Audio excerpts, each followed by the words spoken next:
About 3.5 million Muslims live in the United States, making up slightly more than 1% of the population. Most are peaceful, law-abiding citizens. Many first-generation Muslim immigrants embody the American dream. At first glance, American Muslims seem to be assimilating well. Successive waves of immigrants to America have been integrated over the years. So why should Muslim immigrants be any different? America has long been a melting pot. But as Europe is learning in the wake of large-scale Muslim immigration, some parts of the melting pot won't melt unless there's a degree of cultural compatibility. As the number of Muslims living in Britain and Europe has grown rapidly, Muslim communities have not just failed to integrate, they've grown determinedly separate. Instead of cultural convergence, Europe shows what Muslim cultural divergence looks like. America may be only a few decades behind something similar. The number of Muslims in Britain has doubled in 20 years, up from 3% of the population in 2001 to more than 6% today. Projections suggest Muslims could make up 13 to 17% of the population by 2050. 43% of British Muslims want the introduction of Sharia law, while only 22% oppose it, according to a 2016 survey by Policy Exchange. Support for Sharia was even stronger among Muslims in London, 49%, where Muslims now make up 15% of the population. If America had the same proportion of Muslims that Britain now has, with a similar percentage in favour of Sharia law, there would be 9 million Muslims in America wanting Sharia, a number larger than the population of most US states. A Henry Jackson Society poll in 2024 found that 32% of British Muslims would like to see Sharia law within the next 20 years. Only 1 in 4 British Muslims accept that Hamas committed atrocities in Israel on October 7, 2023. Slightly more than half want the introduction of blasphemy laws. In the aftermath of riots in Bradford in 2001, an official report into the disturbances talked about how British Muslims lived parallel lives, separate from the rest of the country. Rather than integrating, British Muslims grow further apart, with, according to Policy Exchange, 40% of British Muslims favouring gender-segregated classrooms and 44% supporting mandatory Islamic dress for girls in school. Muslims have been responsible for 94% of all deaths from terrorism since 1999, and the overwhelming amount of caseload from Britain's counter-terrorism agency, MI5, deals with Muslim threats. Indeed, MI5 tracks almost 40,000 Muslims in Britain, roughly 1 in every 100 British Muslims. Well, that might mean that 99 in 100 are not considered a threat. Reflect on this fact. More British Muslims volunteered to fight for ISIS than currently serve in the British Army. It's not the presence of several hundred British Muslims in Syria that's so striking, but the absence of thousands of Muslims in recruiting offices across their own country. This could be explained by the fact that even though around half of British Muslims have been born in Britain, 71% of British Muslim adults now identify as Muslim first and foremost, while only 27% saw themselves as first of all British, English or Scottish. British Muslims have a far higher propensity towards criminality. Despite being slightly over 6% of the population, they make up almost 20%, a fifth of the prison population. In France, which hosts the largest Muslim population in Europe, there are an estimated 9 million Muslims, 13% of the population, up from between 7 and 10% in 2005. Projections suggest Muslims in France could reach 18%, that's 13.2 million people, in France by 2050. In Sweden, almost a tenth of the population are now Muslim, and this could rise to 31% by 2050. In Germany, the Muslim share of the population has risen from 4% in 2010 to around 8% today and could reach almost 20% of the population by 2050. Despite the fact that 60% of Muslims in France were born in France, a 2016 poll found that 28% prioritized religious over national identity, with 74% of Muslims in France under 25 wanting secular laws to accommodate religious practices. One poll found that 29% supported practices like polygamy or the strict segregation between men and women. Across much of Europe, Muslims tend to concentrate in urban areas. The number of mosques in Britain has now grown significantly, with over 3,000 in the UK, alongside 130 Sharia courts and 50 Sharia councils. Muslim immigration has introduced visible practices like halal food, veiling, Islamic festivals, and gender segregation. In every single European country, Muslims have significantly higher unemployment rates and are far more likely to live on welfare or in social housing. A 2018 Danish study found that immigrants from certain non-Western countries, including Middle Eastern and North African nations, had a net negative fiscal impact over their lifetimes, costing more in welfare than they ever contributed in taxes. A net fiscal burden, Muslims in Europe have been disproportionately responsible for multiple terror attacks, such as the 2005 London bombings, the 2017 Manchester Arena atrocity, the 2015 Paris attacks, the 2020 Nice stabbing, gang violence and bombings in Sweden, the 2016 Cologne New Year's Eve assaults, and multiple Christmas market attacks. The list goes on. In Britain, the Community Security Trust, which tracks anti-Semitic incidents, has recorded a substantial rise in attacks on British Jews. There were a record 4,103 incidents in 2023, a tenfold increase in almost 20 years. As Douglas Murray has noted, the main driver of anti-Semitism in Britain comes from Muslims. Indeed, as Mehdi Hassan acknowledged in a 2021 newspaper column, anti-Semitism amongst British Muslims is routine and commonplace and what he called their dirty little secret.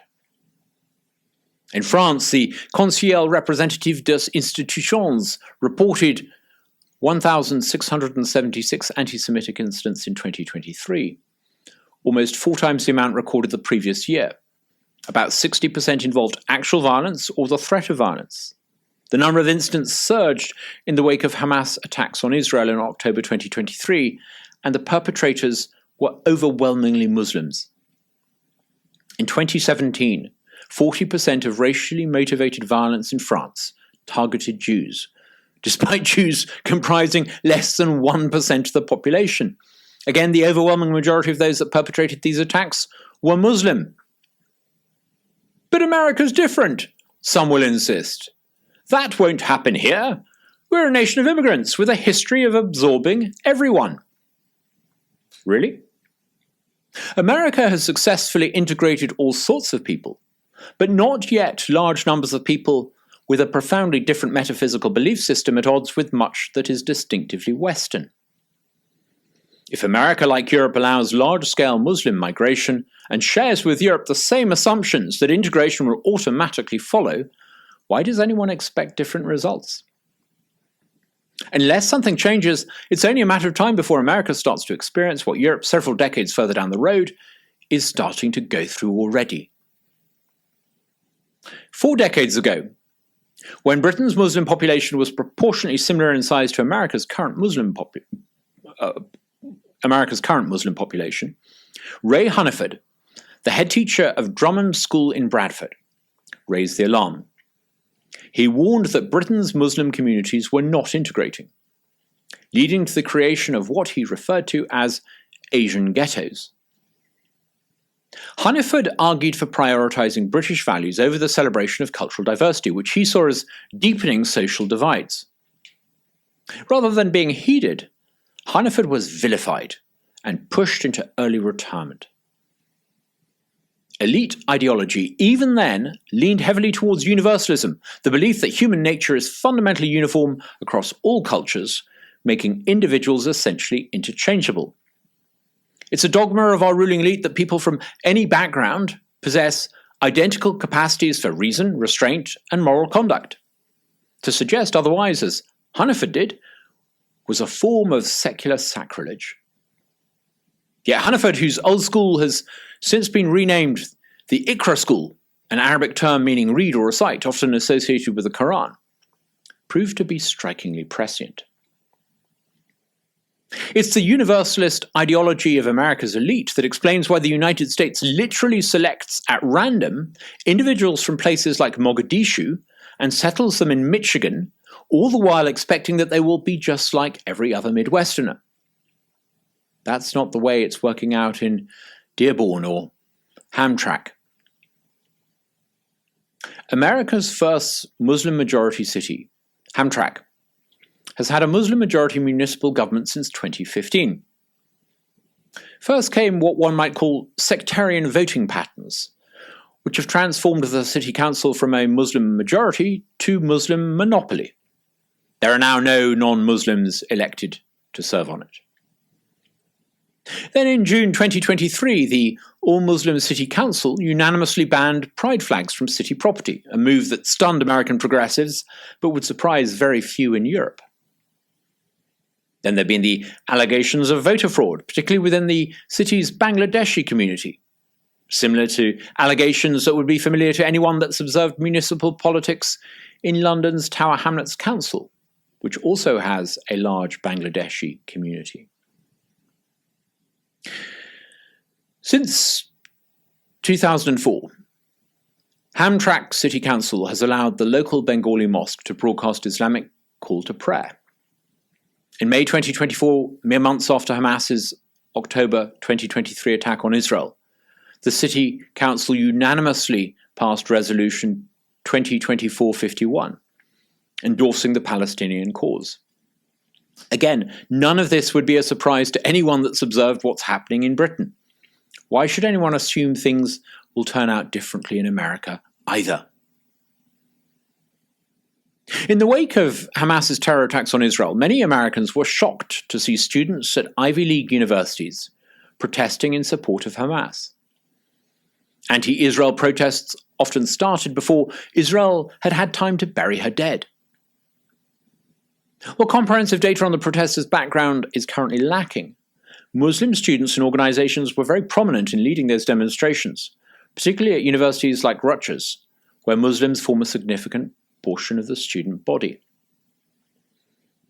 In May 2024, YouGov polling found that 75% of American Muslims supported the protests, compared to just 28% of the general American population.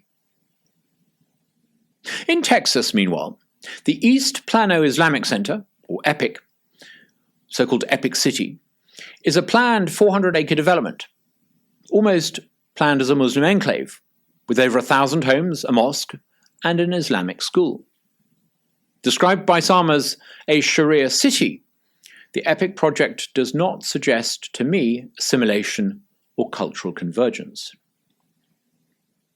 Discovered by an FBI raid in 2004, the 1991 explanatory memorandum attributed to the Muslim Brotherhood outlines a strategy for a civilizational jihad to promote Islam in North America.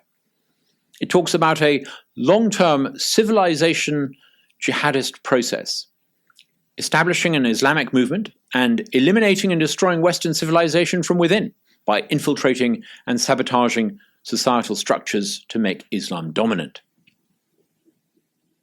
Whether Islamification is intentional or occurs organically as a consequence of large-scale immigration, it will occur unless America decisively rejects universalism and wakes up to the fact that there is nothing inevitable about Muslim Americans blending into the melting pot. A generation ago, Britain ignored what Ray Hunniford had to say. The Universalist orthodoxy continued to subscribe to the fantasy that there would be Muslim cultural convergence. Had Britain acted on Hunniford's advice, her Muslim population might be smaller and more integrated, with a smaller reservoir of radicalism. America needs to act now to avoid making a similar mistake. A good place to start is by recognizing that Western culture is distinctive. Western societies are weird. That's to say they are Western, educated, industrialized, rich, and democratic, as described by psychologists Stephen Henrich and Stephen Hine in their seminal work, The Weirdest People in the World, How the West Became Psychologically Peculiar and Particularly Prosperous.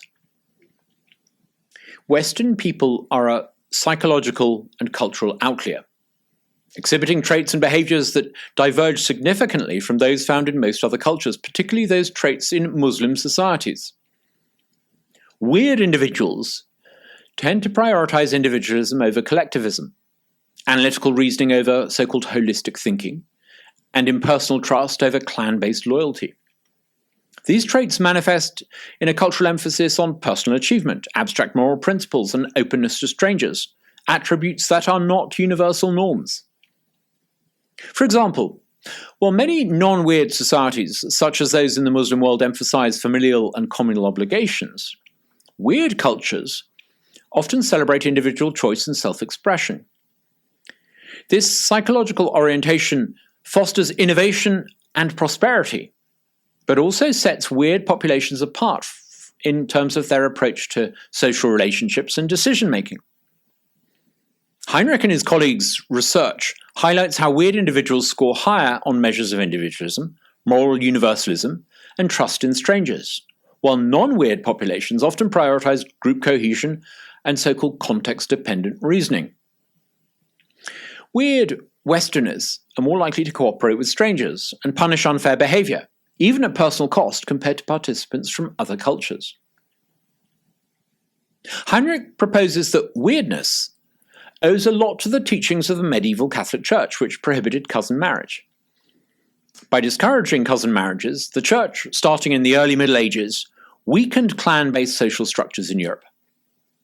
This shift, Heinrich argues, fostered greater individualism and impersonal trust, as people were forced to interact beyond their tight-knit family networks. Over time, these changes contributed to the development of institutions, markets, and legal systems that rewarded cooperation with strangers and abstract rule-following, the hallmarks of weird societies. Perhaps. Or maybe, as the historian and anthropologist Emmanuel Todd has suggested, some of the distinctive family structures in northwestern Europe predate the medieval teachings of the Catholic Church. Maybe Western weirdness owes something too to the distinctive way that the Western mindset sees the world, thanks to an intellectual inheritance from three cities of antiquity: Athens, Jerusalem, and Rome. From Athens, the West inherited Greek philosophy, which introduced the idea that reason can unlock the mysteries of the world and that natural laws govern its workings, accessible through rational inquiry. From Jerusalem came the Jewish concept of a singular God and the profound idea that each person is created in the image of God. In Judeo-Christian thought, this imbues every individual with an inherent worth, forming the foundation of individualism. It also suggests that each person possesses free will, with the capacity to align with or diverge from the divine will. From Rome, the West received its framework of law, interwoven with echoes of Greek philosophical ideals. This classical inheritance from antiquity reconciles reason and religion. Far from being at odds, the two can coexist. Understanding the natural laws that govern the universe doesn't negate the divine, but complements it. Revelation is not opposed to reason, but achieved through it. Muslim societies have an entirely different way of looking at the world. Islam came into contact with Hellenistic ideas early on in its history as it expanded by conquest across the Middle East and North Africa. The Muslim conquerors initially incorporated this Athenian inheritance into their worldview. The Mu'tazilite school of Islamic thought, which emerged in 8th century Basra and Baghdad, engaged deeply with Hellenistic philosophy, particularly Aristotelian ideas, integrating them into Islamic theology. The Mu'tazilites were rationalist, emphasizing human reason and free will. But then between the 9th and 11th centuries, Islam went in a decidedly different direction. The Asharite school of Islamic theology, founded by Al-Hasan al-Ash'ari in Basra, Iraq, began to assert the primacy of revelation over reason. Under the influence of al-Ghazali, the Asharite school of Islam became predominant within Sunni Islam. It rejected the notion of revelation through reason. Instead, the Asharite school insisted on revelation over reason.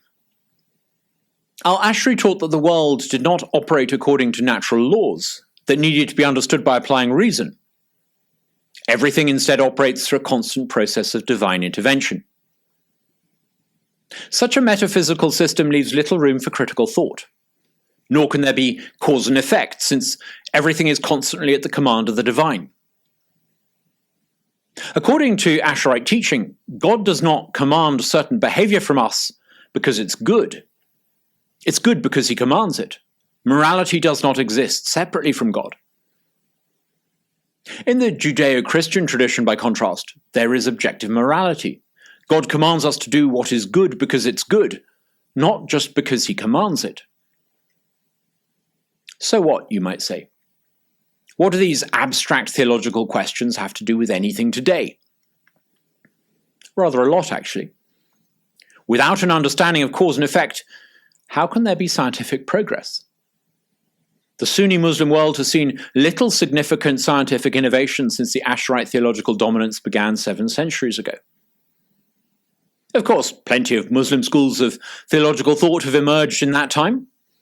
Today, Salafists and Wahhabists have a number of differences with Asharists. But like the Asharists, these subsequent schools of Islamic thought are also anti-reason, in fact, even more so. Without much room for critical thought, the Muslim world has stagnated intellectually. According to the United Nations Development Programme's Arab Human Development Report of 2003, Spain translated more books into Spanish in 1 year than the entire Arab world has translated in several centuries. Muslim scholarship often lacks room for genuine inquiry, and study rarely fosters open debate. Knowledge acquisition is not seen as a path to progress. Instead, the prevailing view holds that all essential truths have already been revealed.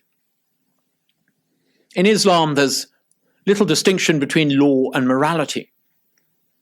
As Robert Riley suggests in his book, The Closing of the Muslim Mind, law is morality. This explains the prominence of jurisprudence in Sunni Islam. Western democracies base their political order on reason and free will. Islam, as an ideology, regards democracies as their enemy. Man-made law, arrived at through reason and deliberation, is a form of blasphemy. The law of man cannot be placed on the same level as the law of God. A quarter century ago, the United States invaded Iraq. The West's universalist elites at the time, certain as to the oneness of human nature, were convinced that dictators like Saddam Hussein were all that stood in the way of democracy in Iraq and elsewhere. Remove the dictators and the Middle East would be more like the West. How wrong they were. That Iraq was not a democracy was not merely down to the fact that it was run by a dictator. It was run by a dictator because the culture and values of the people there were fundamentally different. The former British Prime Minister, Tony Blair, a leading supporter of the invasion of Iraq, has more recently acknowledged that many millions of Muslims do indeed hold views that are fundamentally incompatible with the modern world. Universalist theory eventually meets Muslim reality. Having at last understood something they ought to have perhaps appreciated several decades ago, the solution of Blair and others has been to call for an Islamic reformation. What does this actually mean? Well, if only, they suggest, Islam could reconcile reason with revelation. If only there was some sort of Thomas Aquinas-type figure to show that Islam was compatible with natural laws or some notion of objective morality. I can't help noticing that the Muslims who say Islam needs a reformation usually say what they say in the West, often as exiles. There seems precious little chance of any Islamic reformation among Muslims in the Muslim world. Rather than seeking to change Islam, we need policymakers in the West, perhaps, to change the way that the West engages with Islam. In 2017, the UAE Foreign Minister, Sheikh Abdullah bin Zayed Nahyan, issued a stark warning. He cautioned that indecision, political correctness, and overconfidence in understanding Islam in the Middle East could turn the West into a breeding ground for radical extremism. I quote, "There will come a day," he said, "when we will see far more radicals, extremists, and terrorists coming from Europe because of our lack of decision-making. or assuming they know the others far better than we do. Since the end of the Second World War, the West's universalist elites have been besotted by the idea of an open society. In the wake of World War II, Western elites, influenced by Karl Popper's 1945 book about an open society and its enemies, sought to prevent totalitarianism by rejecting nationalism, religion, and traditional moral values, each of which they associated with fascism, militarism, and racism. For half a century, we've been governed by people that automatically favor cultural openness over collective identities, advocating a shift from truth to meaning and from conviction to critique. This has led to a disenchantment with Western culture, eroding social cohesion. In place of the so-called strong gods, our elites have worshipped the weak gods of tolerance, diversity, and relativism, weakening communal bonds, leaving societies atomized and nihilistic. America needs leaders that apply public policies that emphasize the role of faith, family, and American exceptionalism. Here are 5 steps America needs to take to preempt the further emergence of radical Islam in America. Step 1, moral rearmament. We need to proclaim Western exceptionalism. In his 1983 Evil Empire speech, Ronald Reagan boldly confronted the Soviet Union, not just with military strength, but with moral conviction. He called the USSR an evil empire. He championed the Western way of life, its freedoms, values, and respect for individual dignity over Soviet oppression. This moral clarity was as powerful as any weapon, rallying the West and its allies in the fight against communism. Today, America must reclaim its confidence, proudly declaring the superiority of its way of life. Leaders should unapologetically affirm that the American system, rooted in liberty and opportunity, is the best path for all who choose to live in America. This is, as Reagan famously declared, the shining city on a hill. For Soviet dissidents like Nathan Sharansky, imprisoned in a Siberian labor camp, Reagan's words were a beacon of hope. Sharansky later recalled, "We dissidents were ecstatic. Finally, the leader of the free world had spoken the truth. A truth that burned in our hearts." Reagan's unwavering stance gave them strength, countering the moral ambiguity of earlier policies and inspiring the dissidents to endure. Cultural relativism, often cloaked as intellectual sophistication, has silenced honest discussions about Islam in America. Fear of offending has eroded confidence in our values amongst many, especially the college-educated. America needs leaders who will boldly proclaim Western exceptionalism. Doing so would give encouragement to the hundreds of thousands of Sharansky-like dissidents in America today, who've had enough of the extreme leftist ideology they experience on campus and in the workplace. Step 2, safeguard religious liberty. Thanks to the First Amendment, Americans have religious freedom and the right to follow their beliefs. We must uphold that freedom, even if one person following their beliefs antagonizes others of a particular faith, including Islam. The United States must uphold every individual's right to critique, question, or abandon any religion, including Islam, without fear of retribution. This includes the freedom to explore and discuss the historical and theological dimensions of any belief system, such as the origins of the Quran or Islamic doctrines, openly and without restraint. Why is this so important? Almost a quarter of Americans raised as Muslims leave the faith of their own free will, according to a 2017 Pew survey. Of these, about half identify as religiously unaffiliated, 22% as Christian, and 21% as other faiths. It would seem that American Muslims are far more likely to leave the faith than Muslims in Britain and Europe, although there's not a great deal of comparable data. Of course, every school of Islam teaches that abandoning one's faith is apostasy, a transgression punishable by death. Public policy in the US must guarantee First Amendment protections to any Muslim wishing to abandon their faith. Step number 3, abolish the diversity immigrant visa program. America should terminate the diversity immigrant visa program entirely. Established in 1990, the program annually grants about 55,000 visas to individuals from countries with low historical immigration to the United States through a random lottery system. This program admits an estimated 10 to 15,000 nationals from Muslim-majority countries like Egypt, Uzbekistan, and Algeria each year. Since its inception, an estimated 1.5 million individuals in total have been admitted through the program. The program's lottery system lacks rigorous criteria to assess applicants' compatibility with American values, norms, or societal expectations. Instead, it grants visas randomly to people without ensuring that they're willing to assimilate.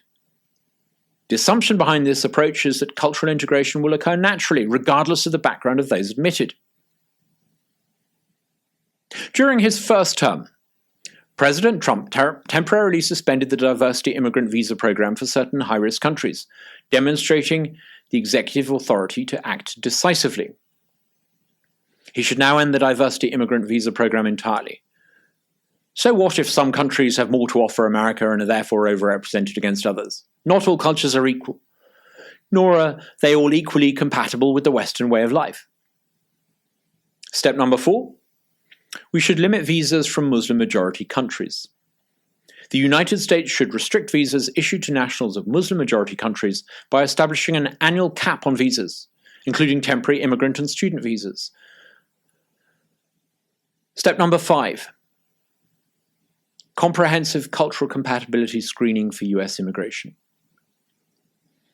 In April this year, the United States introduced a policy to restrict visas and other immigration benefits for individuals engaging in anti-Semitic activity. This policy reflects a growing recognition that ideological alignment is critical to successful integration and the preservation of American values.